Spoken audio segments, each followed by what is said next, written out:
En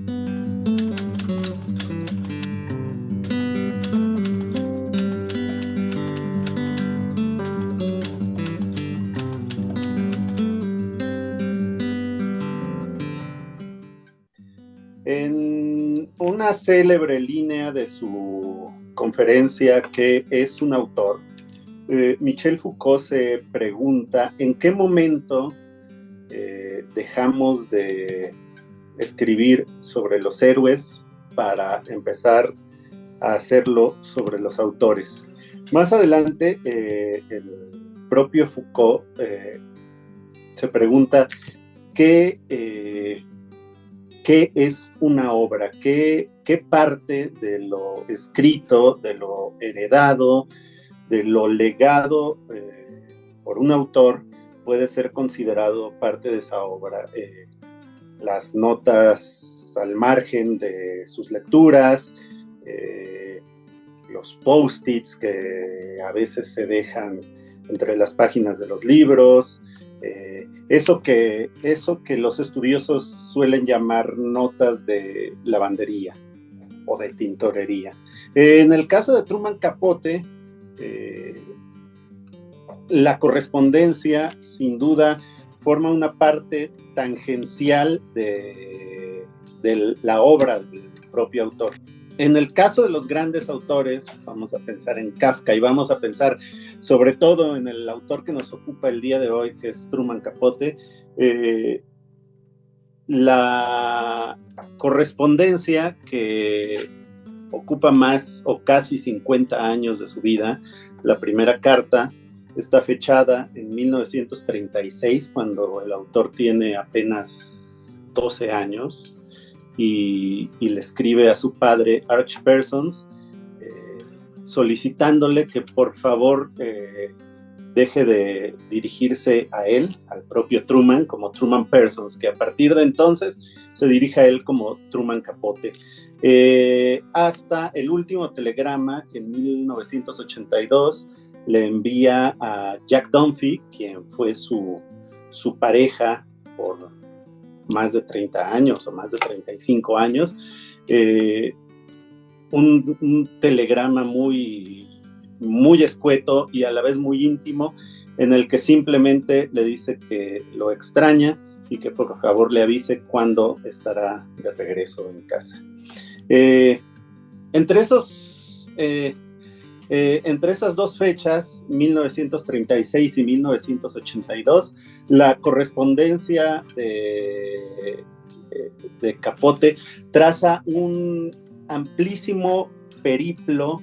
que va de la búsqueda de un joven sureño de Estados Unidos, nacido en condiciones pues sino de extrema pobreza, sí, digamos con serias carencias, a primero al despegue del muy joven, estoy hablando de una persona, de un hombre de 22 años, de un joven de 22 años, que está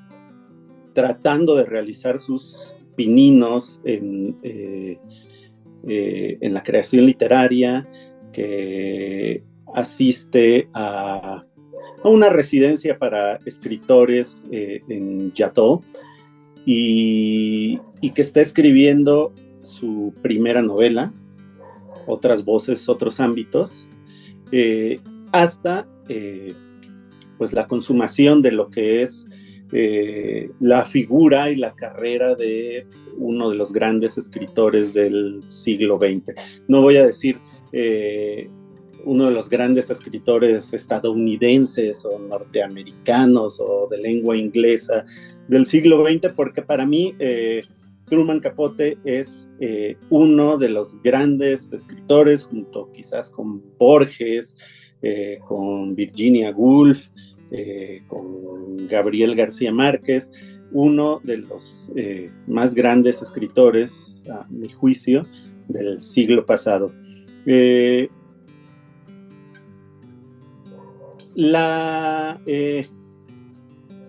La correspondencia de Capote traza un periplo, una progresión primero hacia la cúspide, hacia el encumbramiento de este gran escritor, con obras como Otras voces, otros ámbitos, que repito, es su primera novela, o como sus primeros libros de cuentos, hasta llegar a Desayuno en Tiffany's. Mientras ocurre este crecimiento literario, intelectual del joven Capote, van sucediéndose una serie de cartas que son realmente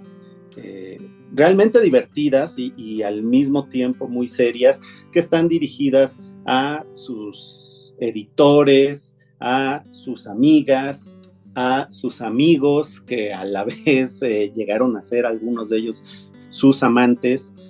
ocasionales, a su propia pareja a partir de los 24 o 25 años, que es Jack Dunphy.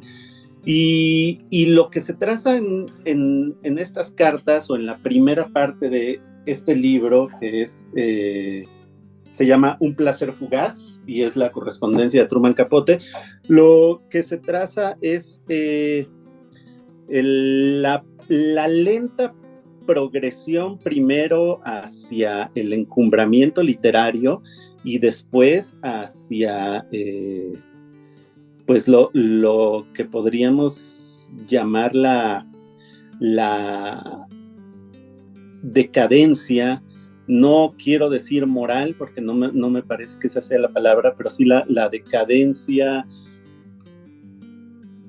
emocional y física del personaje, que empieza a ocurrir justamente cuando a finales de 1959 descubre o lee en las páginas centrales, ni siquiera como una noticia principal de un periódico, sobre el asesinato de una familia en Kansas, y entonces pues en ese momento tiene la idea de averiguar sobre esa serie de crímenes, o esos crímenes de la familia Clutter, y escribir un reportaje. El reportaje termina siendo una de las obras fundamentales para la literatura, para la novela y para el periodismo del siglo XX, que es A Sangre Fría. Resulta sintomático que en medio de todos estos interlocutores, las cartas más emotivas de este grueso volumen de cerca de 800 páginas de correspondencia de Capote, las cartas más emotivas y como más íntimas hayan sido dirigidas a la familia Dewey. Alvin Dewey era, en la época en que Capote escribía A Sangre Fría, él era un investigador del Buró de Investigaciones de Kansas, encargado precisamente de hacer los peritajes y la investigación sobre el asesinato de esta familia. Truman Capote, que creció siendo un niño muy solitario, un niño abandonado, un niño con evidentes tendencias homosexuales en una época en que el tema resultaba sin duda un tabú, parece encontrar en Alvin Dewey, en su esposa y en sus hijos, esa familia que tanto parece haberle hecho falta de niño, o que tanto añoraba, de tal manera que las cartas dirigidas a Alvin, a su esposa Mary y a sus hijos se vuelven realmente un remanso pues un remanso a todas esas emociones terribles por las que por las que este hombre atravesó durante la escritura, la redacción de su gran novela, de la que para muchos es considerada su obra maestra. La correspondencia de su autor deja muy claro que a sangre fría devoró casi por completo al personaje a partir de los 36, 37 años en que Capote entra en contacto con este caso del asesinato de esta familia en Kansas. Su salud física empieza a mermar, pero se infiere que también su salud mental, su equilibrio emocional empieza a pasar por una serie de altibajos en los que además deja muy, muy claro, ¿no? Que es un libro que lo está devorando, que lo está comiendo vivo y del que espera poder, de cuya escritura espera poder sobrevivir. Es decir, Capote parece haberse agotado con una novela, un reportaje magistral como A Sangre Fría, y a partir de ahí su